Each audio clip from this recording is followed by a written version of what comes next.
Loss of hair beard ஏரியாவில் மென்னில் வந்து ஒரு காமனான ப்ராப்ளம்.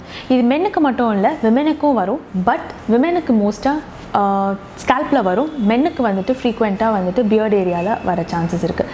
ஸோ மென்னுக்கு வந்துட்டு ஏன் இது ரொம்ப சைக்காலஜிக்கல் இம்பேக்ட் இருக்குது அப்படின்னா, பிகாஸ் இட்ஸ் த பியர்ட். எல்லாருக்குமே வந்து அந்த பியர்ட் வச்சுக்கணுன்ற ஒரு ஆசை இருக்கும். ஸோ அங்கே வந்து ஒரு பேட்சி லாஸ் ஆஃப் ஹேர் வரும்போது ஒரு பேனிக் வருது, அது திரும்ப வளருமா வளராதா அப்படிங்கிற ஒரு பேனிக். ஸோ அதுவே ஒரு சைக்காலஜிக்கல் இம்பேக்ட் க்ரியேட் பண்ணுது.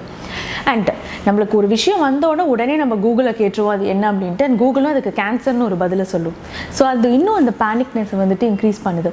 பட் இந்த அலோபேஷியா ஏரியாட்டாக்கும் கேன்சருக்கும் எந்த சம்மந்தமும் கிடையாது. It is not a sign of cancer. And இதில் முடி வளருமா வளராதான்னு கேட்டால் கண்டிப்பாக வளரும். ஒரு அட்லீஸ்ட் 12 months ஆகும் அதில் முடி உங்களுக்கு வளர்கிறதுக்கு. there are a lot of treatment options which will help for hair regrowth also. இது வர்றதுக்கு ரீசன் என்ன அப்படின்னு கேட்டிங்கன்னா, there are a lot of reasons. One of the major reason வந்துட்டு autoimmune. that is நம்ம உடம்புல இருக்கிற செல்ஸே வந்துட்டு goes and acts against the cells around the follicle. So அந்த மாதிரி ஆகும்போது அந்த இடத்துல அந்த ஃபாலிக்கல் க்ரோத் இல்லாமல் டெர்மினேட் ஆகிடும். கொஞ்ச நாள் கழித்து it will revert back to normal. அந்த அப்போது க்ரோத் திரும்ப வர ஆரம்பிக்கும். இது தவிர genetics is definitely one of the reason. And emotional stress கூட வந்து இதை ட்ரிகர் பண்ணலாம்.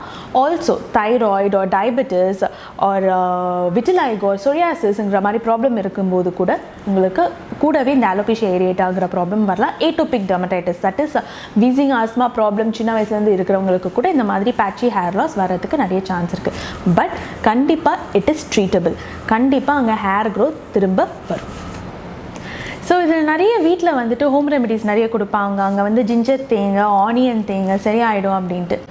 ஆனியன் வந்துட்டு கண்டிப்பாக it's one of the treatment for alopecia areata தான். பட் நீங்கள் அப்படியே ராவாக எடுத்து தேய்ச்சிங்கன்னா அந்த இடம் ரொம்ப இரிட்டேட் ஆகி ரொம்ப ஸ்கார் ஆகிட்டு சுத்தமாக வளரவே வளராது முடியாதுக்கப்புறமா. பட் நீங்கள் ஆனியன் வந்து அதுவும் சின்ன வெங்காயம் ஜூஸ் பண்ணிவிட்டு அந்த ஜூஸை லைட்டாக காட்டனில் டச் பண்ணி ஜஸ்ட் லைட்டாக டேப் பண்ணி விட்டு ஒரு 20 minutes கழித்து வாஷ் பண்ணிடணும். ஸோ அந்த டைமில் வந்துட்டு ஒரு இரிட்டேஷன் வந்து ஸ்கின்னில் நடக்கும். அந்த இரிட்டேஷனால் ஃபாலிகல்ஸ் திரும்ப வளர ஆரம்பிக்கும். So that is proven that அந்த மாதிரி பண்ணும்போது உங்களுக்கு அங்கே ஹேர் க்ரோத் வருங்கிறது ஒரு ஸ்டடி பண்ணி ப்ரூவ் பண்ணியிருக்காங்க.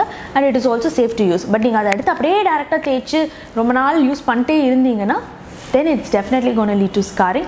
And ginger is definitely a no. It is only going to make a lot of scarring. Lemon கூட நிறைய பேர் யூஸ் பண்ணுவாங்க, அதுவும் இட்ஸ் டெஃபினட் நோ. அதுவுமே ஸ்காரிங்கை வந்துட்டு இன்டியூஸ் பண்ணும்.